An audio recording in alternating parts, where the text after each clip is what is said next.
Hey everybody, welcome to NewWayStories. Just like the 1993 dinosaur movie, we're back! Whoa! I'm your host, Jesse Roberts.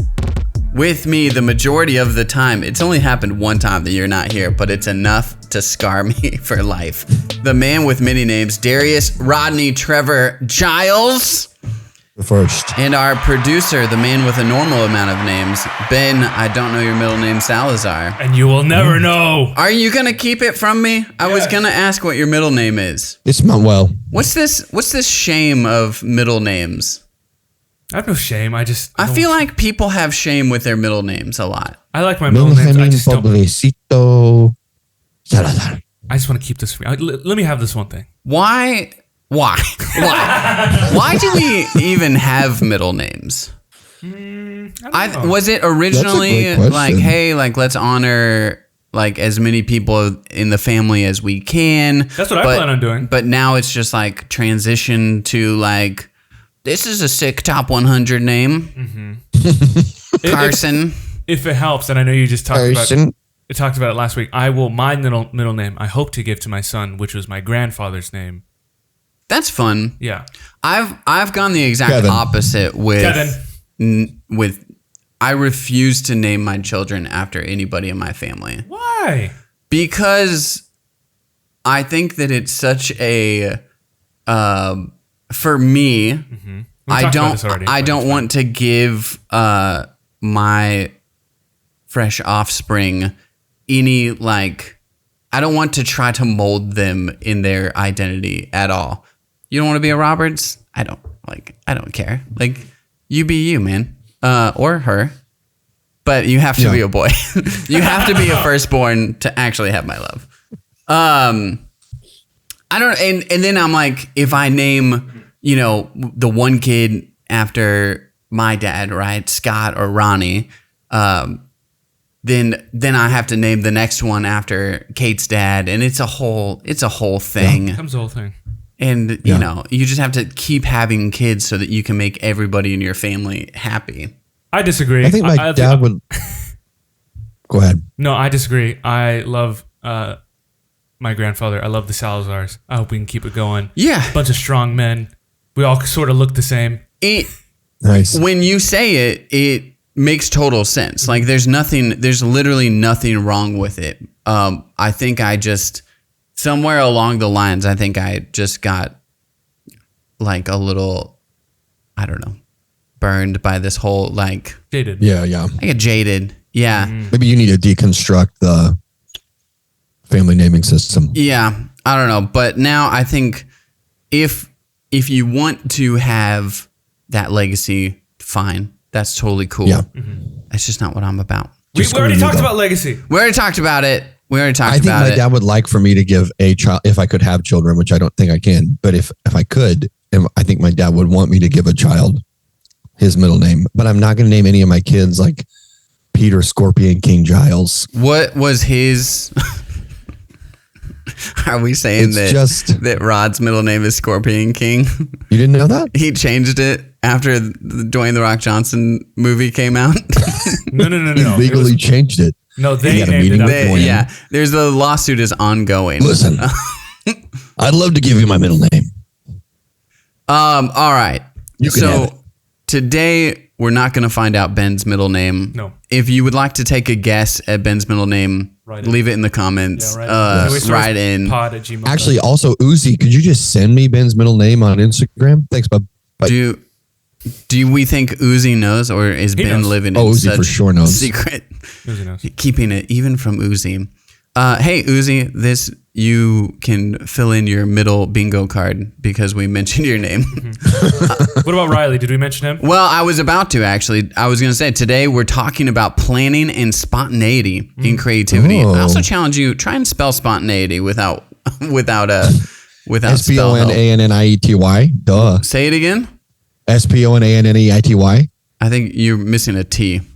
SPON. Did you say TAN? SPONANNEITY. Yeah, SPONTANEITY. It's pretty close. Yeah.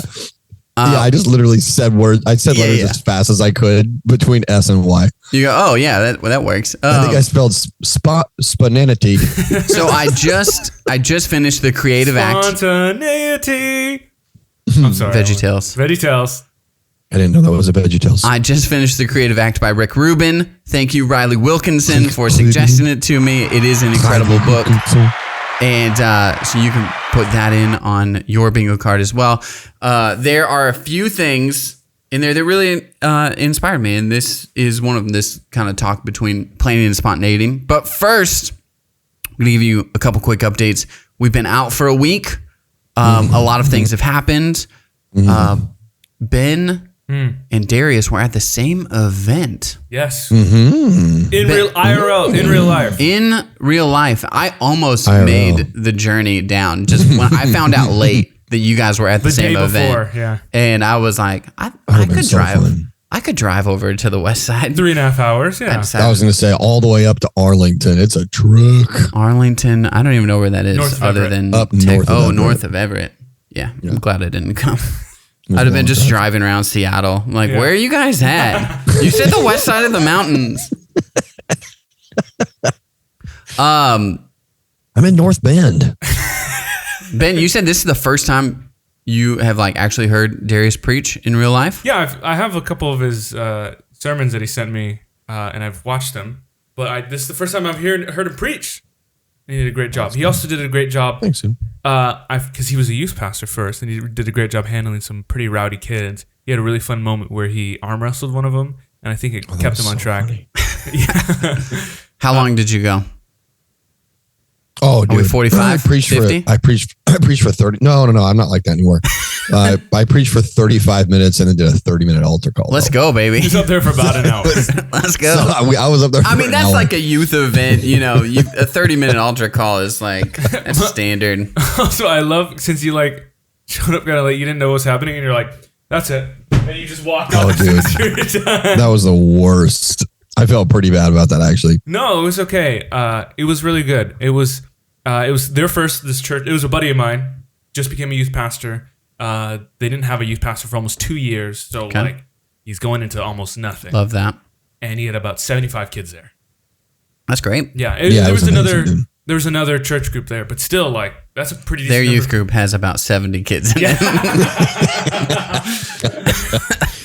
No, it was really fun. Did you play music? I did. At it? What did you play? I played the acoustic guitar. Oh, I saw you tickling the ivories on Sunday. You were playing the keyboard, not really ivories. They're plastic. Tickling the plastic and digital sound.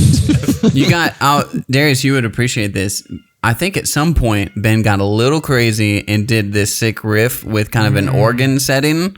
Oh, that's so sick. That wasn't me. That was in the tracks. But what? I appreciate you thinking that it was me. Oh, man. Yeah.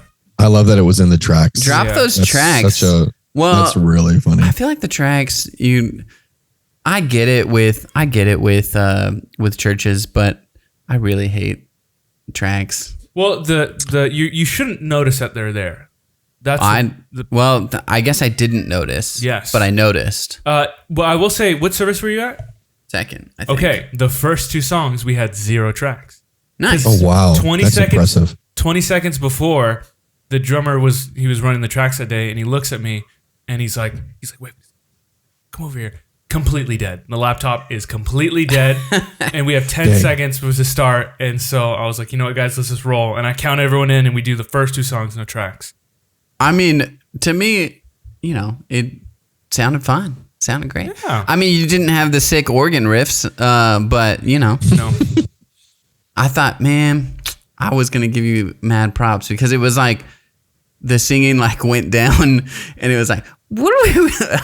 And I like looked at Kate. I was like, Ben's feeling it. I was wondering why Kate texted me. I was like, I played pretty normal. Yeah, I didn't really do anything. I think crazy. Kate like texted him while he's on stage. It was like sick jazzy riff. I was like, thank you. Yeah, like, man, it's just normal. Anyway, I'll pass that along to the AI. So you guys were there. I did want to I know a lot of our listeners are in the Yakima Valley, and so I wanted to give a quick update on Northtown. Oh yeah. Northtown, the coffee shop that I own, had a fire in the basement about 3 weeks ago, and it damaged electricity and natural gas lines and sewer lines and some other stuff, our HVAC, and then the smoke got in the HVAC system, and so every corner of the building is smoke damaged, and so we have to be closed for like 4 months. Jeez. Which is insane. Such a long time. What are you gonna do with yourself? I've been playing a lot of golf. You should think about opening a coffee shop. Right now it's like a hurry up and wait. Like we're just waiting for insurance to like kick in so everybody can like actually start doing stuff. We are figuring out what a Northtown Express looks like. Let's little go. coffee truck That's action. awesome. That's super cool. And I like the Maybe a name choo-choo Northtown train. Express because it's like the Polar Express. Oh! And it's in a train station. Oh! I like that. I think maybe we should convert like a Sprinter van into looking like a train car. Or I could That would get be just like a awesome. square, some sort of like square van. Mm-hmm. Or like old VW bus and paint it like a train car. That would be sick. Or just get one of those, like the Hilada things where you ride a bike and you've got a bunch of ice cream and like a little thing behind you. Yeah. And then wear a conductor suit and get one of those big wooden train whistles. Dude, and just go, what if I made all my baristas wear conductor? Get the white shirt and like the overalls. Yeah. Toot, toot. Northtown Express pulling in. And you're in the Yeah, but freaking they back have- pedaling like with all your might. You gotta get your ticket here. And when I say ticket, I mean the macchiato. and I will Northtown be Express, cortado. I will be there on Saturdays from 8 a.m. to 8:45 a.m. just to be the kid from the Polar Express, and I'll go, did you know King Montezuma put hot spicy stuff in his hot cocoa? And I will do it for 45 minutes straight. I will go, Lean, what's that supposed to mean? We are thinking about when we reopen, we're thinking about doing fire related. We could do like a Mexican mocha that is like a kind of spicy. I want to name something the Phoenix that is like out of the ashes. Yeah. Oh. And we could be like, You could say we don't give a these things fuck. are straight fire. The Ring of Fire. Something like The that. Ring of Fire. Flames. Yeah. So anyway, The Human Torch. that's the Ring of- update. Ring of Fire is my idea for a company that it's only it's only outside of spicy food joints, Okay. but it's Yeah. it's competition with Honey Bucket. Well, I was gonna say this It's is called Ring of Fire. It's what's the cross? The ring is like, your booty hole. If you That's if the you joke. sell spicy food, you can like sell this as a like one of the things at the counter, right? That it's just like a nice cooling lotion Yep. that Yes. after called the Ring of Fire. It's like icy hot, but for your booty, But for your butthole. but for your bunghole. And it's just Johnny Cash's face on the tube. The Ring of Fire. Yeah. The Ring of Fire. I mean, guys, Oh, that was so this low. should have been in the old days when we did ads. the fake The Ring of commercials. Fire is the real commercial here. Let's bring it back. New Way Stories sponsored by the Ring of Fire. All right, one random question, and then we're gonna get into this. It's summertime. The sun is out. We're all enjoying Truth. outdoor Oh. activities. Our buns are out. And no, Yep. Hopefully sun's out, buns not. out. Well, how are we going to put on the Ring of Fire? but we're all enjoying the outdoor activities. And now, all of a sudden, random dudes are out in public taking their shirts off. Yeah. How do you guys feel about this? I feel like I'm out in public and I always see a guy jogging with a shirt off, or there's like they're at a park and for some reason the shirt has to come off. Yeah. Construction site, shirts off. Bar mitzvah, shirts off. Shirts off. I mean, Substitute it's teacher, hot. shirts off. It's hot, so you say, all right, shirt's coming off. Yeah. But I look at it and I say, is it necessary? How do you guys feel about in public shirts off? I'm gonna say pro, because if we're pro, if we're gonna be all body positive, we have to be positive about everybody. I don't think we've claimed to be body positive. No, I am positive. I don't want to see anyone else's body. I just think. Okay, so you're saying in all situations, you see a sign on a grocery store that says "No shirt, no service." You're like, what? Are you body shaming these people? Are you body shaming these douche bros? I would like to quote the late, may he rest in peace, great Kenny Chesney, and say, no, I'm pretty sure he's no not shoes, dead. no shirt, no problem. No problem. Blues? What blues? I forgot them. He's not the dead. sun in the sand and a drink in my hand. Yeah. Speaking of what Ben was saying, he was talking about his pants and he says no bottom. So he's also pantless, apparently. Drink in my hand with no bottoms, no shoes, no shirt. I got 99 problems, but a shirt ain't one. Shirt's definitely not one. That's not sticking to your back at all. I think that there's some okay spots to be shirtless as a dude. What's regardless of your body type. Okay. Let's count them. Shower. In public. In public. Oh. Shower. The public shower. Public shower. Also known as a swimming pool. Yep. You can a swimming pool or anywhere that swimming is gonna happen. I think you can technically be shirtless. Okay. You're at the beach, you're on the lake, swimming pool. These are all Yakima River. Fine. Yakima River. These are all A-okay places to technically be shirtless. However, I will say, give that swimming shirt a ride and see if you don't actually enjoy it a little bit more. You know? At the youth event that we just did for Speed the Light, there was the SELA basketball coach guy was playing it, and he had a long sleeve athletic shirt. And I thought, and he wasn't like, he was in good shape. I don't think he was in like bad shape. He just had a long sleeve athletic shirt. And I said, it's a decent look. Decent look. Yeah, that's a lot of coverage you got. Hey, look, good D. You're playing some good D right now. Actually, I don't know. You didn't mention this. Jesse, you were the commentator for that event. I was the commentator for that event. It was a lot of fun. Super fun. It was a lot of fun to make jokes and only about the pastors. I did 90% of it was about the pastors. Because, you don't want people feeling bad about themselves, but the pastors, they were the worst team. They were the worst team by a lot. And it was fun, and they were great sports. I didn't people weren't completely away from it. Do you know Darius, you remember Jared Robinson that we graduated with? He played basketball. I'm sure he was tall, dark and handsome. Tall, dark and handsome guy. I do remember that fellow. Yeah, he was playing on the Yakima team. And I was like, I think I know that guy. And then I looked, and sure enough, it was him.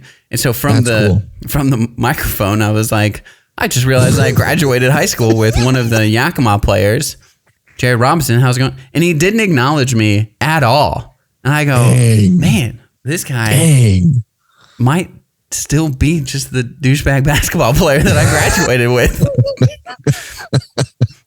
The SELA team crushed it, though. The SELA team did crush it. There were some great games. Matt Alexander's son, who is now 6'8", $130, he slam dunked it. Yeah, it just and it hung. And it was a little bit, the game was already in hand for SELA.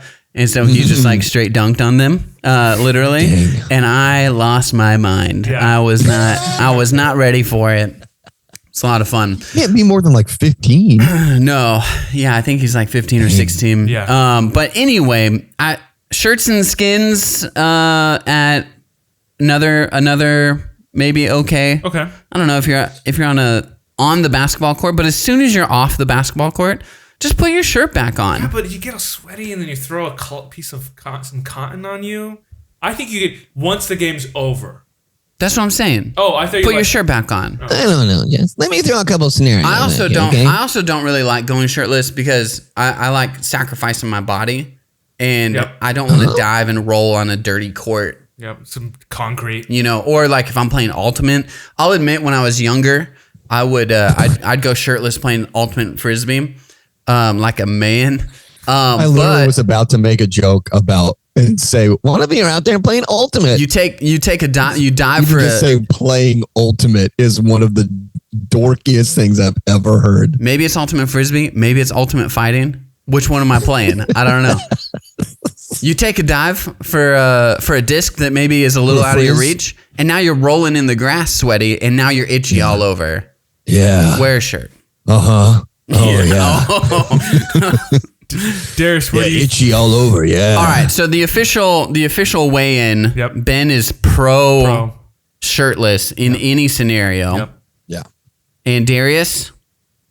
Oh, yeah, I think I'm a big fan of public indecency. Mm-hmm. Yeah, okay. I think it brings out the worst, which gives us the opportunity to bring out the best. And that's I think how we look. If we want to see, I want to make a change for once in my life. Yep. Yeah. Want to make a difference. I want to make it right. And as I turn up the collar on my winter coat, it's time that I realize. Yep. And I would like to look at the man in the mirror. Yeah. Yeah. Couldn't agree more. Yeah. I like it. All right. When I'm looking at that man in the mirror, I want him to be fully nude. Not even just shirtless. All right. The creative act. Here we go. One thing I think this book, I suggest you guys should all read it if you're looking. It's an easy read, The Creative Act. One thing this book does really well is taking away any sort of like stigmas for the creative process.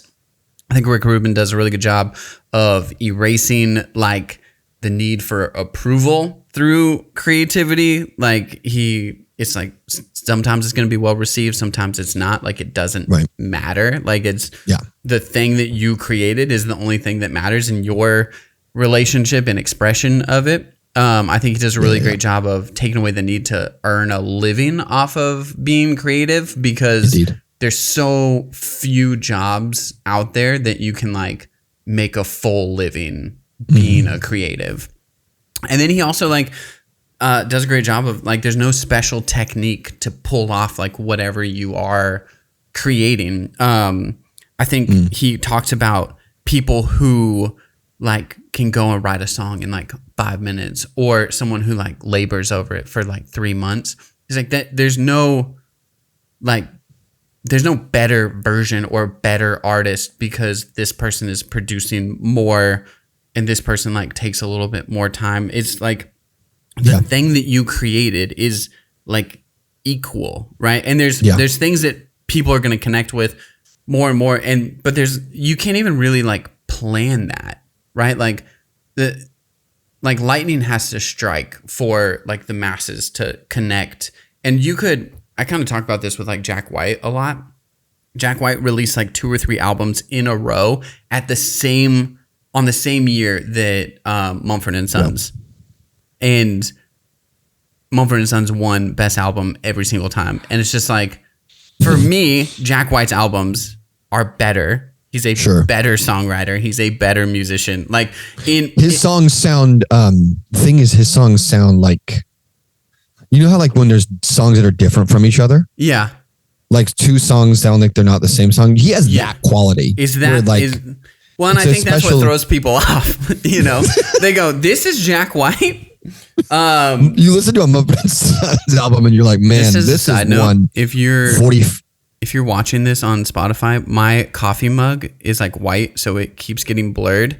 So it looks like my coffee mug is inappropriate, but it's just pheasants. It's just pheasants on a cup. But if I'm up here, it's blurred. It would be so much better if just the pheasants were blurred. If you can see the These cup, pheasants have their shirts off. You know, come on, guys. We're just trying to fly through a field.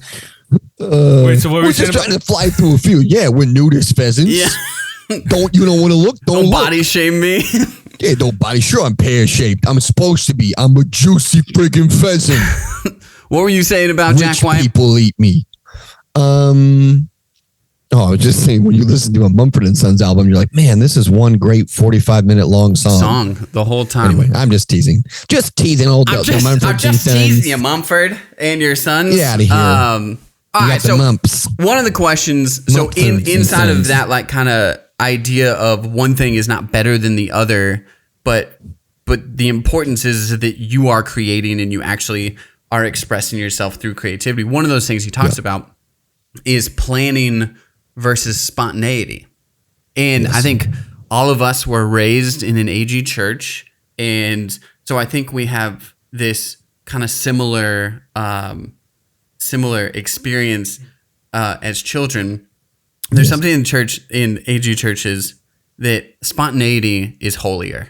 Like if you go to church on a Sunday morning and the pastor goes, I wrote something earlier this week, but the Holy Spirit is just taking me in another direction, and he throws his paper off the stage. You go, right. We are in for it today. We have a real Holy Spirit message. I just want to pick up one of those papers and uncrumple it, and it says, same thing. I wrote something today. I wrote something this week, and it's literally just like a script. It's the first page of his script. Titled where it's 0.1 prop.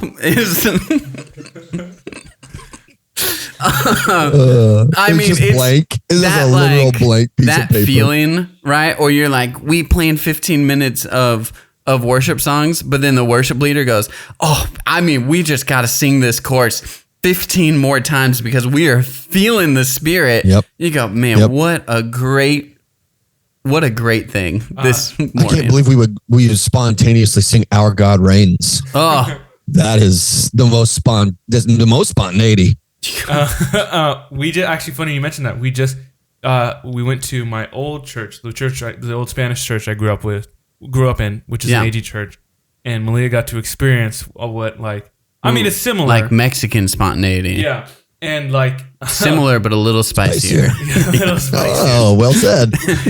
So we had worship that went on for a really long time. Yeah, we had a pastor come up and speak for longer than he was supposed to. Yeah, a lady like. Come share. You wanted to share something. Goes up there. Love that. And she's on there. She calls her son up to the stage, sings a song for another 5 to 10 minutes. Great. Love that. And then a 3-hour potluck afterwards. Yeah. We left right after. Okay. Okay. I got to mention this real quick before I continue because there's one thing at the end. So Sammy was there. Sammy was playing. Oh. Sammy Castillo of Postseason Music. And he was texting me as soon as the lady went up there and called her son up. He said, I bet this lady sings very good. And then the second she starts singing, never mind. And I was like sort of in the front. I had to like hunch over I had to lock in. I was about to lose it right in front of this lady, which would have been so awful. And so, oh, dude. And then one, and then they sort of closed out the service. One more person was talking, and they were like, you know what? Let's do a couple more songs. Let's go. And they call Sammy up, and I look at Sammy, and Sammy goes, I don't know. And then like she kind of whispers to him, and you get to see he's trying to find the key that she wants to sing it in. And then she's like, and then she starts singing, and you can tell the whole band is just kind of waiting to see what they're gonna play. And as soon as she starts singing it, they start playing. It was just like amazing. They're like, I don't know, we're just gonna play whatever she starts singing. Yeah. But it was a great time. So I think my natural state and also like the experiences that I had growing up, I think spontaneity, planning, like creating in spontaneity is kind of where I naturally go, right? Like, and I think that, especially as like a performer, something that engages my instincts, like really brings the best out in me, right? I'm like, this is a fight or flight moment, and it's like stand up, right? Fight or flight moment, and I'm either going to get this crowd or I'm not. And then so just something happens, it taps into a side of me, and stuff comes out that... I mean, it literally engages a different part of people's brains. Yeah. Like, none of us are neuroscience. Ben, you're not a neuroscientist, are you? Yet? Surgeon on that. Surgeon, not yeah. scientist, but surgeon. Okay, so you could fix a brain, but you don't know crap about it. So No. shut No, up, I don't know. I get in there. I don't know what I'm doing. He's a great Ben's- puzzle. Ben's mom, I'm kidding. I don't want Ben to shut up. I want Ben to keep talking and talking and talking. But we also don't want him to do brain surgery. No. We don't want him to do brain surgery. I've seen what he's done to his stuffed animals, and it is appalling. Anyway, my point is, yeah, it engages a different part of your brain. Yeah. All that to say. So I think that there's an interesting. How do you guys feel? Where are you at in your? I mean, Ben, you like play music and write music. Do you like spontaneity? Do you? Yeah, Do you hear a key and you're just like, oh, wait a second, and then you like plan it all out? No. I'm just kidding. I think You know how to read and write, Ben? yes. That's Yes. I 100% do. Great. Ben's mom, I'm kidding. We know that you taught him how to read and write. We applaud you for your amazing work as a mother and a teacher and a friend. And Ben, right now, Yep. you can't see it unless you're watching on Spotify, but I am putting my hand out as if I'm cradling Ben's face. He would It could potentially only work on your screen. Perfect. I'm a hammock, and Ben is in the comfort of my wings. So he's swaddled in swaddled. the hammock He's of your swaddled. wings. He's completely swaddled. Look, baby Jesus, he's swaddled. Okay. I would love to hear Christopher Walken tell the Christmas story. And I think For it's got Christmas to be this out year. there somewhere. So what helps is that if you know the songs well enough, that in the moment you can just come up with something. So like my goal is to kind of like memorize the chords, get a general gist of the song and the key. That in the moment I don't have to think about what chord comes next. I already know, so I can see what comes out. So I think there has to be a foundation of something, so you can have if you fall, you can fall back on something. That's when it comes to playing music. So, okay, with planning, I was going to say, if we want to stick to like the church comparison, there are some like very liturgical like denominations out there that plan everything, right? Mm-hmm. You go into a service and they have their opening prayer like typed out on to the thing, and then they play 2 songs, and then they do this, and then they do this, and then it's a 10-minute message, and then you do communion and 2 more songs, and like literally everything is planned out. I went to a church like this, and they had like a call and repeat, or like a call and respond sort of moment in their service. And if you're not ready for it, it throws you, right? It's not like in church growing up for me, it was like, God is good. Everybody said all the time. And then pastor was like all the time. And we all said God is good. And then that's it. Then you can relax and just enjoy the rest of the service, the rest of the 3-hour service, if it's good. But yeah, what you were at was like a Russian Orthodox church, so all the call and response was in Russian. It's in Russian, so that makes it even more difficult. That's what's on your And when I was young, like writing out prayers and then like reading them, I looked down on that. I'll be honest. I was like, you can't come up with a prayer in the moment that like You can't speak to your heavenly Father without writing it down. I was like, oh, you can't pray out of the heart, that like you have to like plan your prayers. And so, but like the benefit of these churches is that like they actually can plan an entire service or a series or through a year, and they can be intentional about how they guide and teach like people. And I think in creativity, I think some people are very much planners. Like they want to like lay out every sort of stage in the process so they don't miss anything. That's very difficult for me to do. Like it's just not my natural. It's not my natural state. You know what I mean? Yeah. But there's, if that's your like thing, like there's no like neither of these churches are, you know, better or worse because it's like, oh, we do this. It's like, well, no, like it's both of it accomplishes a church service, right? Like both of it accomplishes the creative act of whatever you're trying to create. It just is completely different routes to get there. It's they're for different people and a different type of people. Different strokes. Yeah, but like if I, what am I trying to say? Michael Phelps would say. Yeah, exactly. Yeah. But if you just need it, if you just need some sort of structure in your life and you want to go and you know what to expect, then I think that's fine for you. But some people need that, like, I don't know, throughout the whole week everything's been so it's like a relief, not a release. You know what I'm saying? Yeah, no, I get what you're saying. I would say we have kind of talked about this on creating something that is commercially successful. You need a certain amount of structure because like it's in like film, right? Like the world is now like America is now trained that like subconsciously there needs to be a turn at a certain point in the story, or like in like romantic comedies, right? It's introduce the two characters and then they have a fun meet cute and then it's great. And then 2/3 of the way through they break up and then they get back together at the end. And if you don't follow that structure, that movie feels really strange, right? Wrong, yeah. And it's the same thing in just storytelling in general, is if you don't hit certain beats, then it's hard to accept it. Like I just watched the Christmas episode of The Bear in season 2, and it is really funny. But they are at like a family dinner, and it ramps up. Have you guys seen The Bear? Yes. I've seen the clip of this family dinner, which is a very interesting. It's funny that you mentioned that. I think about that clip all the time because I've never watched The Bear, but it's a really interesting scene. It's a really good episode, and it like suddenly like has like incredible like casting. It's Mulaney is in it. Jamie Lee Curtis is the mom. Like Bob Odenkirk. Bob Odenkirk is in it.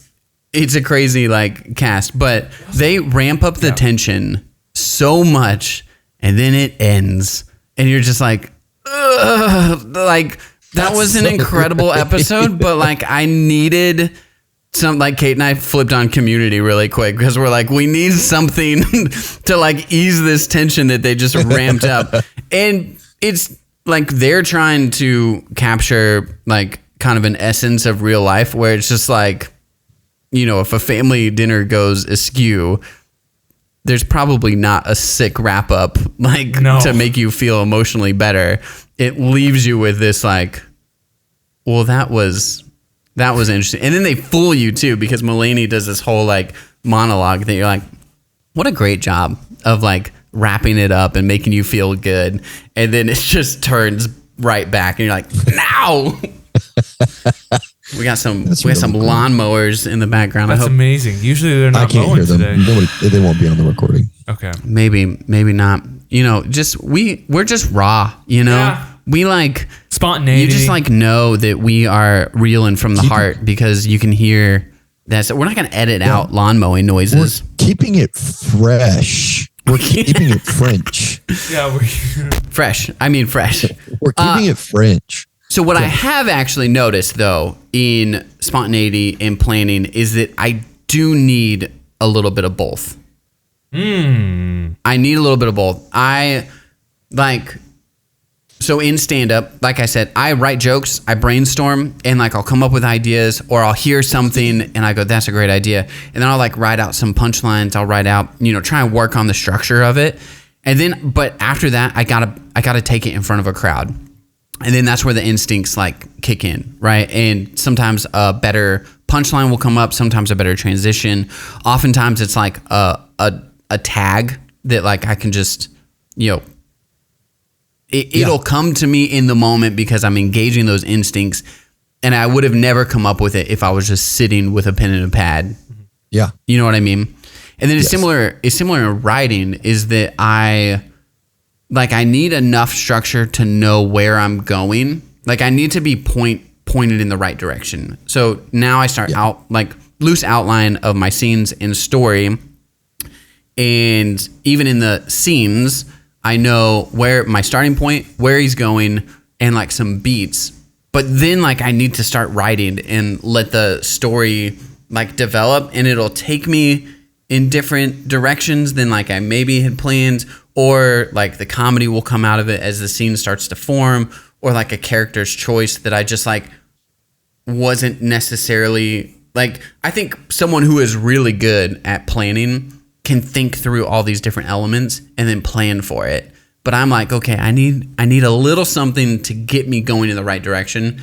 But then I still need to engage that spontaneity to like get my instincts going, which I don't know. It's interesting for me. I sort of been like applying that. I don't mean to like to life. I don't need to talk about Melissa more. I don't know how she'll feel about this, but she doesn't like planning for things because she's like, oh, what does it matter? It's going to change. Like we can't plan for things. Yeah. We don't know what it's going to look like. But if we never plan for anything, we won't go anywhere. Like you can set your bar high. You might not exactly reach it, but you'll get closer than if you just kind of were winging it. Yeah. So I don't know. I think Darius has said something similar to that about setting goals. Like even if you don't make it, at least you're heading somewhere. Yeah. I think I said that, but for sure, I was going to say that sounds like something Jesse would say. Is like, I swear it was coming out of your. If you don't shoot for the stars, you'll never land on the moon. you shoot for the moon, you land in the stars, you know, or your rocket blows up. One of the two. No, very rarely land on the moon, but one of those other two things will happen. Well, Darius, I think you said it once about church planning and setting goals for like, you know, some crazy stuff. Like you wanted a certain amount of people get baptized. You're trying so hard to give credit to Darius. Yes. It's me. The words you're looking for is that Jesse is awesome. Jesse famously told me about church planting. We were famously talking about church planting, and Jesse started it actually. Yeah, it's my idea because Jesse did a church planting. He was part of like a cohort thing that when he was in Chicago, and he never stopped talking about it. He was like, "Oh, you moved to Chicago. Chicago's so great. I love Chicago. I hate Yakima. Everybody in Yakima is so stupid. I hope they never drink my coffee." And I was like, "Okay, cool." Yeah, but then interesting. But then he famously said to me, "Yeah, church planning is like you have to plan for something. Like it's like Planned Parenthood. You want your baby to survive." And I was like, well, "That seems like a really mixed metaphor, Jesse." But that's what he sounded like. I would agree that is how I sound, and also I would agree that some people are like really great at winging it. Mm-hmm. Like it is, but I do think you have to have goals. Mm-hmm. But that's like, I think too, I like have goals and then I just kind of wing it on how I get to the goals. Yep. But as soon as I start thinking about more things, then, you know, like if I start trying to accomplish, you know, the podcast, the books, you know, coffee shop, things start slipping, right? If I don't at least write down a little bit of stuff, you know, like, but if you want to just give me one thing and you be like, hey, Jesse, you need to get this done, but you can just wing it. You do you. Like, I'll get that thing done, and it'll be pretty good. Get that thing done. It'll be at least decent. I think ultimately for me, like plain creativity and spontaneous creativity have to have the same foundation of practice and learning and the discipline. When you see people like Alex Tillman's a great example. He is maybe the like funny, the most like spontaneously funny person I've ever met. Yeah. One of the things that he does really, really well is when he's being spontaneous, he's riffing on things that he's already heard or said. Yeah. And so his like biggest gift in that sense is that he knows when to recall at the perfect moment the right thing. And so it's not, so that the reason that is because he's like said funny things so many times and listened to so many funny things. And also he has an insane memory. Like he's never applied it. Like I'm sure he is now. He's like in school now, but he didn't apply it to like high school. He just wasn't interested in high school, but like he has an insane memory. And people who want to be good at something spontaneously, you have to do the discipline of I know I reference this kind of thing a lot, but like the guys who are in the, what do they call it now? CAG military unit in the army. People who are in a tier one army. special. Gotcha. Yeah. People who are in a tier. Well, yeah, it's called combat. What do they call that thing? The army. Applications group. It's the new thing that they've been doing. People who are in like a tier one special forces unit, they can roll with the punches in combat so easily. They can do anything and nothing throws them off. Yeah. However, that's because they've done 10,000 hours plus of practice with marksmanship, with close, like CQB, close quarters, anyway, all this stuff that they have to do. And so, yes, they can do things spontaneously, but it's because they're really good and meticulous at planning. Yeah. So when a plan doesn't go well, they still have all these skills to fall back on. And so I think performing or creativity is just like that. The people who are good at spontaneous creativity, they have thousands of hours of, like for me, it's like thousands of hours of memorizing Bible verses. Yeah. People will be like, oh, you have a Bible verse for everything. I'm like, yeah, that's because I do them every day. Yeah. And also the other thing for people like me is I need to employ the discipline of writing and being disciplined and sitting down to plan better. So I don't think that they're like to be good at either of them. You have to have the same foundation. You have to be more patient to plan creativity, but people who plan and do spontaneous creativity, I think the reason that we connect sometimes so much with spontaneous creativity is you get to see what people have put down in there, because you can plan something out and be meticulous and write it beforehand and not have anything like stored up inside you. Yeah. Right. Like you can write like Carlos Mencia, you can steal a bunch of people's jokes and you can perform them expertly. Yeah. But you don't actually have any funny stuff down in there. Like you're an empty, there's no funny stuff. Like there's no well of funny stuff from him. And so if you put him on the spot, he would only be able to tell you other people's jokes. Yeah. It's, there was a line in the Creative Act that it was like,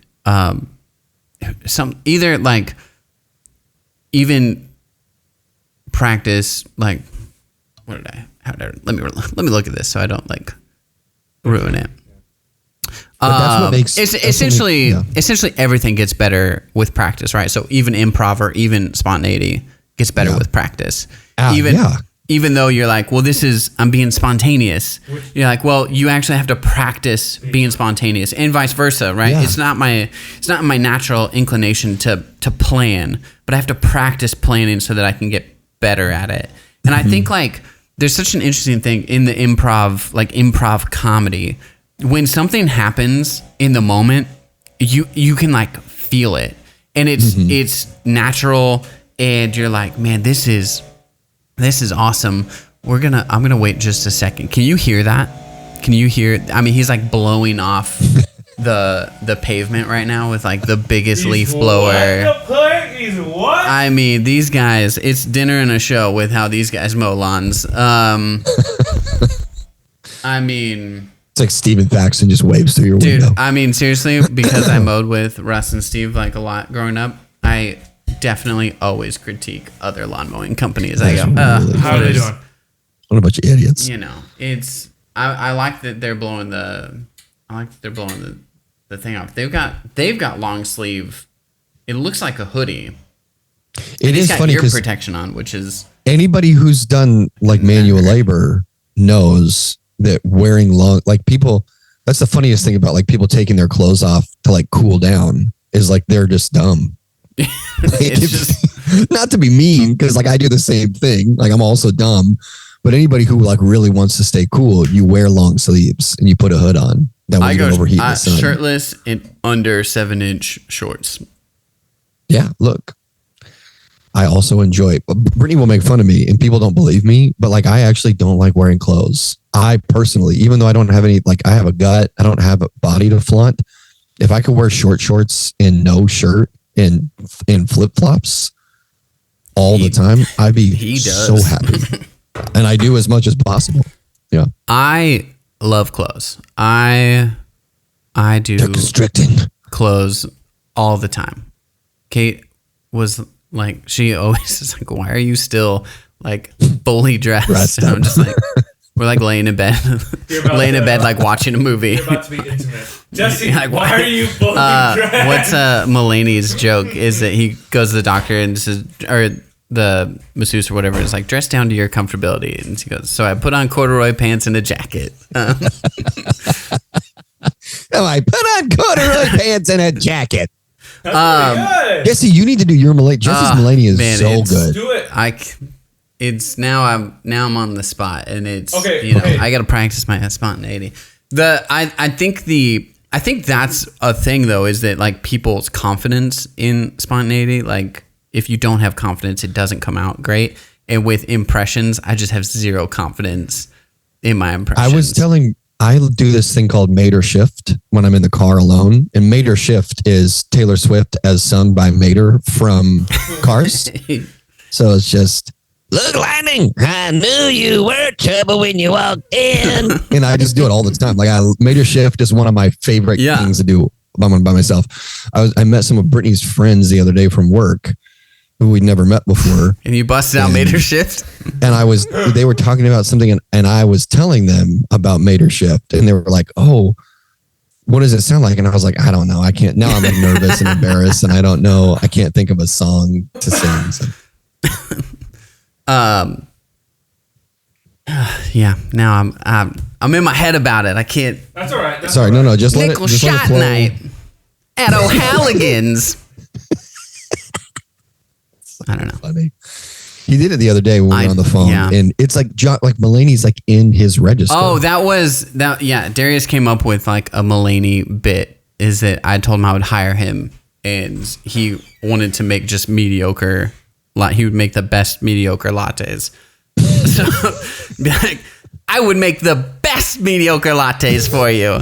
He goes, they'd be mediocre, so no one would say anything bad about them. But nobody would say anything good about him either. You just have to go higher on the word best. Yeah. You have to go. I would make the best. That's the best mediocre lattes.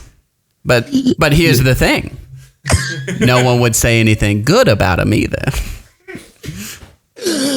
Oh, dude. Yeah, I'm telling you. That is like, oh, impression. Gosh, that's so entertaining. So I think that the reason that people, again, like the reason people are excited, one, it engages a different part of your brain when you're doing spontaneous things. Also, again, with like a preacher, when you see them say something spontaneous and it feels truly spontaneous, unfortunately, sometimes it's not, it's planned spontaneity, which a lot of deconstructing people hate that idea of like, this was played off as spontaneous, but it was obviously planned and then they turn around and watch their favorite movie where they go, look at this person, feel this in the moment. Yeah, exactly. How can that be meaningful? Your mother didn't actually die. Fake tears. No, he's good. Now it's just Mulaney. Yeah. Oh, no. That's so good. Oh, it's so good. But yeah, when you see someone do something spontaneous at church, like a preacher, you or a worship leader or whatever, you think like, oh, one, this is genuine. Yeah. And two, this is like coming out of coming out of them. Like this is something that, and there's a truth to that. Like when you talk to people, what we talk about and what comes out of us is what's in us. And like we do talk spontaneously to each other every single day. Right. So I think that's part of it. Just on the last little thing about the improv and kind of what you were saying, there's a performance aspect to it. And if you're doing improv a lot, you run into things that happen again and again. Oh, you run into things that happen again and again. And like if you go to Second City in Chicago, they're doing games and they play the same games. And unfortunately, audiences are not that creative. So they give the same suggestions every single night. Different audience, same suggestion. Or if they're trying to get into the game, or they're trying to get into the night, they're playing a game, and the person on stage has played this game, this improv game, so many times, and they have lines that they know work. And so they'll say things that are like, I would say, I don't want to give a percentage, but if you go to an improv comedy night, there are things that are said every night, yeah, that he says or she says every night, and then there are also other moments. And I think that it is when it happens and it's funny, like a real thing happens. It feels special, like you're a part of it, right? You're a part of something special that just took place. That you're like, oh my gosh! I remember going to this long form improv, and they're just talking to the crowd, and then they tie in a couple different scenes, and they are saying things from the crowd, right? It's long form improv, I think, is much more entertaining than improv games. But the one guy was talking about everybody in Brooklyn wears big hats, and it was like, well, what are you talking about, dude? So this girl's from Brooklyn, and he's trying to talk, he's like, hey, I'm the hat, big hats. She's like, not a lot of people are wearing big hats.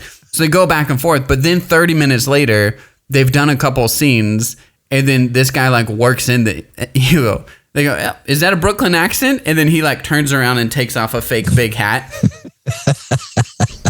And it's this spontaneous moment that is and I remember that because I was just we're a part of something that was really awesome here. Yeah. But I think the issue with planning is that, especially in comedy and creativity, is that you plan it and it's a really great thing, but then you don't have the performance aspect that you're that feels forced or whatever. It's one of the, I forget, we've talked about it before. There's an acting technique on stage that someone knocks the water over and everybody is supposed to act as though they didn't know the water was being knocked over, right? Okay. And it's an actual acting technique, right? That's so interesting. That they try to teach because they go, this has to feel like a genuine moment.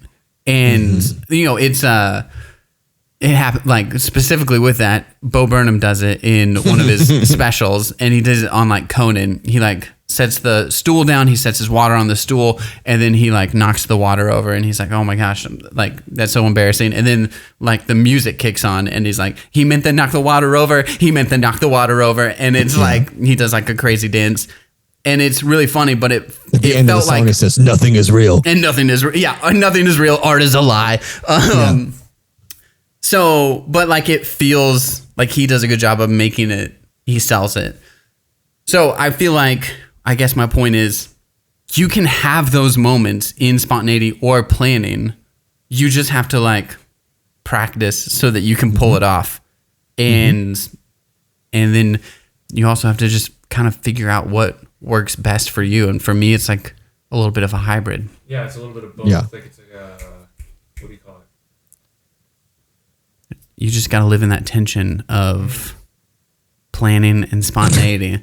Honestly, it's my answer for everything in life. Yeah. And the more and more I talk about stuff, whenever someone is no, Trump, no, Biden, I'm you got to live in the tension in between these two crazy people to find the correct answer. RFK Jr. It's RFK Jr.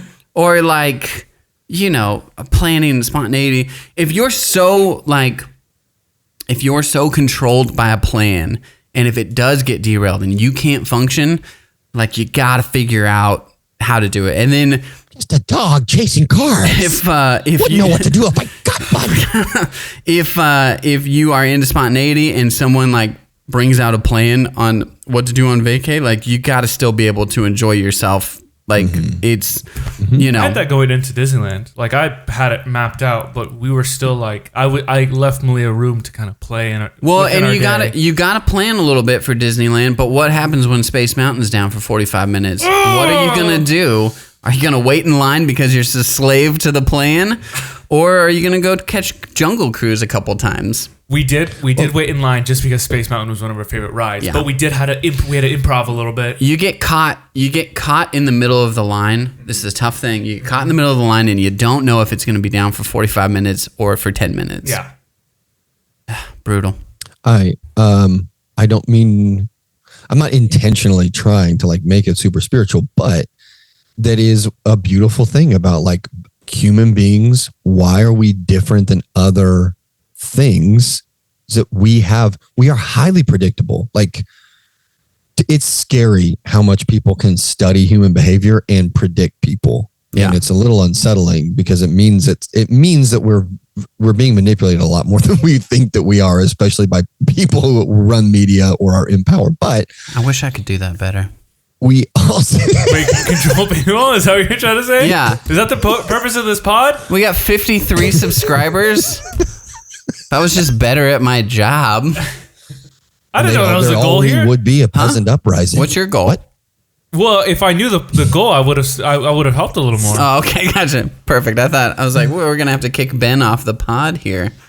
But anyway, we're also capable, like no other animal is, at being spontaneous, at changing, at adapting, at creating new things in real time. And even to the point of like an addict who by statistics and science should not be able to stop in their addiction, but people can, and people who are abusive can become unabusive, and people who have experienced trauma can heal and act out of volition instead of just purely by their parasympathetic nervous system responding to trauma stimulus. And those are things that only humans are capable of. And one, it's because we're made in the image of God, and it's a beautiful thing. The ability to plan is part of the image of God. He's the great planner who has been creating a tapestry of a work of healing and salvation from the beginning of the universe that's ongoing now. And also he's able to interject and intercede and insert himself into the middle of human history and change things at will. And those things are given to us by being created in the image of God. And also, especially when we are regenerated in the image of God through Jesus, we're given this ability to change and improvise in positive and life-giving ways, as Jesse would say, to write new stories. Yeah. Whoa! Guys, this has been New Way Stories. I still got it. And I planned that the whole time. Yep. This whole episode was scripted. Word for word, we scripted everything. Hey, planning versus spontaneity. Yeah, there it is. I think over the next couple weeks, we're going to continue to kind of dissect the creative act because there was a ton of good stuff in there. So catch us next week. I think our schedules are relining back up. Actually, I'm not going to be here next Friday. We'll figure it out. But we are going to continue to dissect Rick Rubin's creative act. Thank you guys so much for listening. Dissect him. We're gonna dissect him because Ben is trying. He feels like he's got it, the brain surgery thing. So we'll get him onto the pod and in person, and on the operating table. Yeah. So thanks for listening. Subscribe on Spotify. Give us that 5-star if you want. And write in. Email us NewWayStoriesPod@gmail.com. And we will talk Dune 2. So. I'm waiting for Largent. He wrote in a few weeks ago about video games, and I'm waiting to see if he can beat my Donkey Kong 64 score. He sent in a screenshot of Donkey Kong 64 from when he was a kid at like 78% like completed. I'm like, this is amazing. 79. All right. 79%. Let's give him that extra percent, please. And I What percent completed are you, Jess? 98%? 96%. There's 4 bananas. 4 bananas out there. That's infuriating. I know where at least one of them are, but I have no idea how to get to it. I've tried every aspect possible, and at least to my knowledge. And those are the mystery bananas, never to be solved. Unless Largent solves it and tells me in person, and I'll say, wow, awesome. But I won't. Wow. I won't go back and solve it myself. It's probably impossible. Like, it's something you don't like. You think it's like the Donkey Kong guys are like, let's put in 4 bananas that there's no way to get to 100%. I think we'll laugh and laugh. I legit think it's like something where it's. I might be wrong. It might be like a glitch. You might have to take advantage of a glitch to get to it. That's actually what I think it is. Yeah. I appreciate you guys thinking that highly of me, but I'm sure that there is definitely a way to play. I mean, I thought that I was amongst the best in the world at Tetris, the new Tetris. My high score is like 4,000 lines, something like that. On one game, I play for like an hour 20, hour and a half, which is a lot. And then I watched on YouTube people in like the 15 and 20,000 lines, and they're just going, and I'm just like, oh, I'm like not anywhere near the best in the world.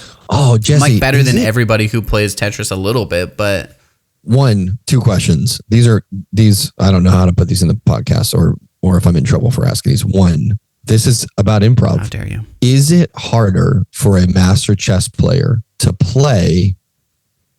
Not harder, but does it take them longer to beat somebody who doesn't know anything about chess? No, I think that they can. I think that there's some tricks early on that if you don't know the game, you play right into tricks. And then they're just so good at playing the like 5-6 moves ahead that if you don't properly defend for it, that they'll wipe you out. I do think Rick Rubin talked about this game called Go. It's like the ancient Chinese board game. It was in Inside Out. No, not Inside Out. Knives Out. Oh, the game Go? Yeah. That's the game that he plays before he dies. Oh, nice. Yeah. But it's like, apparently it's like the super complicated. It's even more moves than like chess. And so this AI computer, AlphaGo, learned how to play through watching hundreds of games of Go. And it got to a point where it played like the best player in the world. And it got to a point where it was like, there's 2 moves here. If AlphaGo chooses this one, this is how the game will go. If he chooses this one, this is how the game will go. And then AlphaGo found a 3rd move that like nobody saw coming. Whoa. And the Grandmaster guy like didn't know how to handle it. So I suppose an amateur who is not like trained exactly in how to play chess has a chance to find a move that it was just somebody told me yesterday. Somebody who said he plays a lot of online chess. He's a young guy. He's a cool dude. Shout out to JJ. He's probably never going to listen to this, but I'll tell him to. He was just saying that he used to play a lot of online chess and that he was like, on some kind of ranking somewhere and like played a lot of online chess. And obviously it's very hard. And he was saying like, I was telling him about you, and he was saying like, it's harder for a master chess player, just more frustrating for him to play against somebody who has no knowledge of strategy because they're unpredictable. Yeah. And it just isn't, it's like, they'll do things that don't make sense that will make it just more tedious for a master to beat them. Yeah. That makes sense. That makes sense. I don't think that they could beat them like particularly like it. Yeah, I think they would still obviously mop the floor with them. But there is, I watch videos on how to play openings, and the video is like, as well. It's like, this is the opening and this is the natural response to this opening. If you're playing somebody that also knows how to play chess, but then you do that opening and then someone at like my level or less throws out whatever move they want. And then you're like, okay, well now now my original like opening plan or like means nothing. Or the idea of like I'm gonna get better at openings doesn't really help a whole lot because they're not playing the moves they're supposed to play. You know what I mean? That's what that was his like. He was like, they don't do what they're supposed to do, so it then just makes it more tedious to figure out a strategy to beat them. Even though obviously, I like watching. So like regular chess, you have like 3 hours on the clock or whatever, and it's slow, and they're literally like they have a second that they can talk through with people, and they go, what is this move? What is this move? What? And they literally will take 15 minutes on a move, and it's so slow and boring. I like watching 3-minute like speed chess because it engages the instincts, and these people are like doing tactics and like analyzing everything and so fast, but it actually makes the game exciting to watch. But at the level that they're playing, you have to be good. You have to be so good at strategy and being able to diagnose. And it gets back to the original essence of the game. Like, I don't think chess was ever meant to be played over a 6-hour period. When you sit down with your friend, you're just playing in like maybe 20 minutes at tops, but like 3 minutes, it kind of gets back to the essence of like, that's cool. This is my gut. Like, I'm using strategy and I'm using theory, but I also have to rely on instinct. And yeah. Cool. Yeah. We were supposed to. That'll be saved for behind the paywall. Our conversations on chess. I have been on a losing streak recently. I was at the most of chess is -8 +8, like when you're playing online. And so my goal is to be at a 1200. Like a beginner is like 800 or 900. You know, like a beginner. 1200 is kind of middle of the pack. So that's kind of where I want to be. And I was right there. I was like 1196. And then I just lost like 8 games in a row. And I'm back to 1120 something. I'm like, ow. Anyway, I think we did our outro. Yeah, that was good. Yeah.